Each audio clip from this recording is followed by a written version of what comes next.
دیکھیں جناب ابو طالب علیہ السلام، میں تو علیہ السلام ہی کہوں گا کہ میرا پوائنٹ آف ویو قرآن و سنت کے مطابق جو بنتا ہے، انڈرسٹینڈنگ کے بعد مالک عز و جل کے کلام کے اور پیارے حبیب علیہ الصلوۃ والسلام کے مبارک فرمان کے، اب یہ فرمان کو ہی تو آگے ڈیوائڈ کر دیا گیا نبی علیہ الصلوۃ والسلام کے اہل تسنن میں بھی اور اہل تشیع میں بھی، تو یہ معاملات ادھر آ کے اختلاف کی نظر ہو گئے۔ حالانکہ جناب ابو طالب علیہ السلام کی بہت بڑی ہستی ہے، انہوں نے کنٹریبیوشن کی، نبی علیہ الصلوۃ والسلام کی پروٹیکشن کی، بچپن میں پرورش فرمائی، اور مالک عز و جل کے پیارے حبیب علیہ الصلوۃ والسلام کی خدمت جتنی کی ہے جناب ابو طالب علیہ السلام نے، اور سیدہ خدیجہ سلام اللہ علیہا نے، یعنی اما خدیجہ سلام اللہ علیہا، یہ دو محسن اسلام ہے، محسن رسول اللہ صلی اللہ علیہ وسلم ہے۔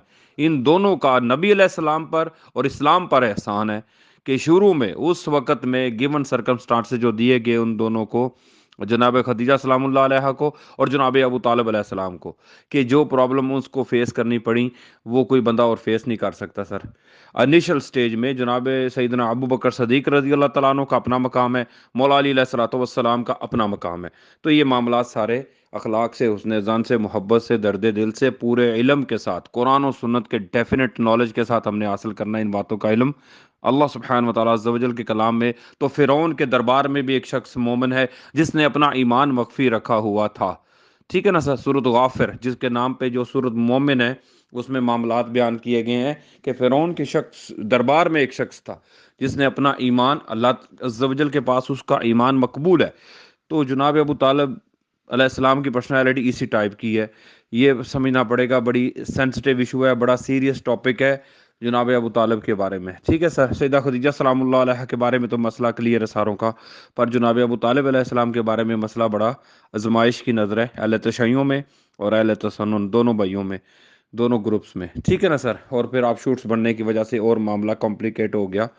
تو اسی طرح کا بات ہے کہ جنابی جو امی تھی، کیا نام ہے، سیدنا موسیٰ علیہ الصلوۃ والسلام کی والدہ، جو جنہوں نے پرورش کی، جو فرعون کی بیوی تھی، وہ بھی تو ایک مومنہ خاتون تھی، جنتی خاتون ہے، جنہوں نے کہا، فریاد کی کہ یا اللہ عز و جل میرے لیے جنت میں محل تعمیر فرماؤ، تو انہوں نے ظاہر تو ہونے نہیں دیا نا اپنی پوری زندگی فرعون کے اوپر کہ میں مومن ہوں، میں مسلمان ہوں، میں سر تسلیم خم کر چکی ہوں، اللہ سبحانہ و تعالیٰ عز و جل کی بارگاہ میں دعائیں کر رہی ہوں، تو یہ باتیں ظاہر نہیں ہونی تھی۔ جیسے ایک شخص جو تھا درباریوں میں سے، جس کے بارے میں قرآن مجید میں ذکر ہے، اس کے بارے میں تھا کہ انہوں نے اپنا ایمان مخفی رکھا ہوا تھا۔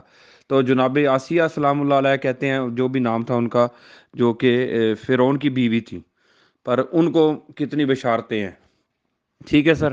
یہ اسی طرح کی پرسنالٹی ہے سیدنا جناب ابو طالب علیہ السلام کی۔ میرے نزدیک تو ان کا اپنا مقام ہے، میرے بھائی سے کوئی بھی میرے سے اختلاف کرتا ہے کرے، نہ میں اہل تشیعوں بھائیوں کا نہ اہل تسنن بھائیوں کا مانوں گا پوائنٹ آف ویو، میں مانوں گا قرآن و سنت کا پوائنٹ آف ویو جو مجھے انڈرسٹینڈ ہوا مالک عز و جل کے کلام کے ذریعے اور پیارے حبیب علیہ الصلوۃ والسلام کے مبارک فرمان کے ذریعے۔ شب ابی طالب میں پناہ لے رہے ہیں نبی علیہ الصلوۃ والسلام، ایک گھاٹی میں پورا بائیکاٹ کیا ہوا ہے سوشل، مکے کے لوگوں نے، مکے کے سرداروں نے، نبی علیہ السلام کا تو کیا تھا، نبی علیہ السلام کے ساتھ تو سیدہ خدیجہ سلام اللہ علیہ کا اور جناب ابو طالب علیہ السلام کا بھی۔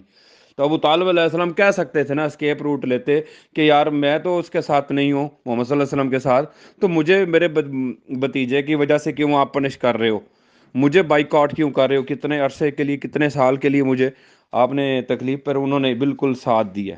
یہ ڈیفینیٹ بات ہے، نبی علیہ الصلوۃ والسلام کا ہر وقت ہر معاملے میں ان کی مدد کی ہے مولا علی علیہ السلام کے جو والد محترم جناب ابو طالب علیہ السلام ہے، ٹھیک ہے؟ نبی علیہ السلام کے چچا، تو یہ محسن اسلام ہے، محسن رسول اللہ صلی اللہ علیہ وسلم ہے۔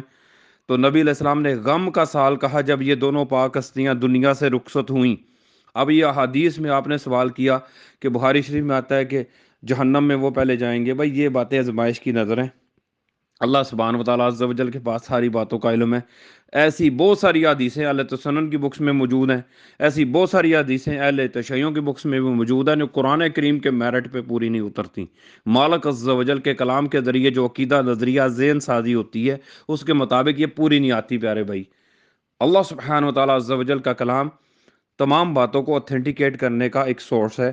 اللہ عز و جل کی رسی بحبل اللہ جمیعاً، یعنی مالک عز و جل کی رسی اللہ عز و جل کا کلام ہے۔ نبی علیہ الصلوۃ والسلام جو آپ صلی اللہ علیہ وسلم پوری زندگی کی محنت ساری زندگی کی محنت آپ صلی اللہ علیہ وسلم کی اللہ سبحانہ و تعالیٰ عز و جل کے کلام کی دعوت. بسم اللہ الرحمن الرحیم. فَلَعَلَّكَ بَاقِعٌ نَفْسَكَ عَلَىٰ آثَارِهِمْ إِن لَّمْ يُؤْمِنُوا بِهَٰذَا الْحَدِيثِ آسَفًا. آپ صلی اللہ علیہ وسلم اس رنج سے، اس دکھ سے، اس افسوس سے اپنی جان ہلاک کر لو گے کہ یہ لوگ اس کلام پاک پر ایمان کیوں نہیں لا رہے. تو مالک عز و جل کے کلام کی ہی تو نبی علیہ السلام کا دلیل ہے، جو دعوے نبوت کی دلیل اللہ سبحانہ و تعالیٰ عز و جل کا کلام ہے. تو اہل سنن کی بکس میں جتنی احادیث ہوں، کتب میں روایات، صحابہ کے اقوال، آل محمد کے اقوال، ان کی سنتیں، ان کے میٹرز، جو معاملات بھی پیش کیے گئے اہل سنن کی بکس میں یا اہل تشیعوں کی بکس میں یا آل محمد کے ممبران کی جو سٹیٹمنٹس ہیں، اہل بیت کے سیدہ مولا علی علیہ الصلوۃ والسلام، سیدہ فاطمہ سلام اللہ علیہا، سیدنا امام حسن حسین علیہ الصلوۃ والسلام، یعنی جتنے بھی پاک ہستیاں ہیں اہل بیت کی، ان کے بھی جو بیان ہے وہ بھی قرآن مجید پہ چیک کیے جاتے ہیں. اللہ سبحانہ و تعالیٰ عز و جل کے کلام کے مطابق جو عقیدہ، جو نظریہ، جو ذہن سازی بنتی ہے، وہ مالک عز و جل کے کلام کے مطابق لینی ہے سر ہمساروں نے، اور مکمل علم کے ساتھ، ڈیفینیٹ نالج کے ساتھ، اور سب کے لیے بھی حسن ظن رکھتے ہوئے. شیعوں نے سنیوں کے لیے حسن ظن رکھنا ہے، سنیوں نے شیعوں کے لیے بھی حسن ظن رکھنا ہے کہ کسی کا بھی خاتمہ ایمان پر ہو جائے گا تو اللہ سبحانہ و تعالیٰ عز و جل اس کو بخش دے گا. نبی علیہ السلام فرماتے ہیں ہم لوگ کا دار و مدار خاتمے پر ہے. آپ صلی اللہ علیہ وسلم فرماتے ہیں ہم لوگ کا دار و مدار نیتوں پر ہے. سورہ یوسف میں یوسف علیہ السلام فرماتے ہیں بسم اللہ الرحمن الرحیم انت ولی فی الدنیا والآخرہ توفنی مسلم والحقنی بالصالحین. اللہ سبحانہ وتعالیٰ عز و جل آپ میرے ولی ہو دنیا اور آخرت میں تو مجھے ایمان کی حالت میں موت دینا اور صالحین میں ملا دینا. تو خاتمہ بالایمان کی دعا کریں انشاءاللہ عز و جل. ہمارا حسن ظن، ہمارا عقیدہ، میرا حسن ظن یہی ہے کہ جناب ابو طالب علیہ السلام بہت پیاری ہستی ہیں، بہت پاک ہستی ہیں، محسن اسلام ہے، محسن رسول اللہ صلی اللہ علیہ وسلم ہے. تو جنہوں نے میرے آقا کریم علیہ السلام کی خدمت کی، ہم تو ان کو ادب سے پکاریں گے اور ان کا نام بھی ادب سے لیں گے. تو یہ معاملات کو اس طرح فہم کیا جائے گا قرآن و سنت کے نالج کے مطابق. اور یہ آپس میں تقابلی جائزے، فضیلتوں کی بحثیں سنی شیعہ کے درمیان یہ چھیڑنی غلط ہیں. ایسی باتیں کرنی نہیں چاہیے، اچھی باتیں کرنی چاہیے اپنی زبان اور ہاتھ سے دوسروں کو محفوظ رکھتے ہوئے، جو اپنے لیے پسند کرتے ہو دوسروں کے لیے پسند کرتے ہوئے. سورۃ العصر کی 4 باتوں پہ عمل کریں جن کے بارے میں آپ سے پوچھا جانے والا ہے کہ ایمان لاؤ، اچھے اعمال کرو، حق پہ رہو، صبر پہ رہو، ہر معاملے میں ہر وقت. سورۃ آل عمران کی 64 نمبر ورڈز پر عمل کریں، یعنی اللہ سبحانہ و تعالیٰ عز و جل ہی کی عبادت کرنی ہے، اللہ سبحانہ و تعالیٰ عز و جل کے ساتھ شرک نہیں کرنا، اللہ سبحانہ و تعالیٰ عز و جل کے سوا کسی کو بھی اپنا کارساز نہیں بنانا. یہ ٹوٹل 7 باتیں ہیں. تمام نبیوں، تمام رسولوں، تمام پیغمبروں، تمام کتابوں کا یہ کمبائن میسج ہے. ٹھیک ہے پیارے بھائیوں، اللہ پاک سب کو خیر و عافیت عطا فرمائے. مالک عز و جل آپس میں تقابلی جائزے اور بحثیں نہیں کرتے. اللہ پاک سب پہ رحم فرمائے. اہل سنت میں بھی ہو یا اہل تشیعوں بھائی ہوں، یعنی صحابہ کرام رضوان اللہ علیہم اجمعین بھی ہمارے مقدسات ہیں، اور آل محمد کے جتنے ممبران ہیں اہل بیت سارے وہ بھی ہمارے مقدسات ہیں. اللہ پاک سب پہ رحم فرمائے، سب کے لیے آسانیاں بانٹنے والے بنے. اب خود سوچیں، ہم پرابلمز اینڈ پہ نہ جائے، سلوشنز اینڈ پہ کھڑے ہوں، ہمیشہ حل نکالیں مشکلوں پریشانیوں کے. بس اخلاق سے جن باتوں کا پوچھا جانا ہے ان کی تیاری کریں، اور جن کے بارے میں پوچھا نہیں جانا ان کو اخلاق سے، محبت سے، درد دل سے، حسن ظن سے ڈیل کریں. قرآن مجید میں سورہ بنی اسرائیل 53 نمبر ورس میں مالک عز و جل فرماتے ہیں پیارے حبیب صلی اللہ علیہ وسلم کو کہ میرے بندوں کو کہہ دیجئے کہ آپس میں انتہائی پسندیدہ باتیں کیا کریں، ورنہ شیطان ان کے درمیان فساد مچا دے گا ناپسندیدہ باتوں کے کرنے کی وجہ سے.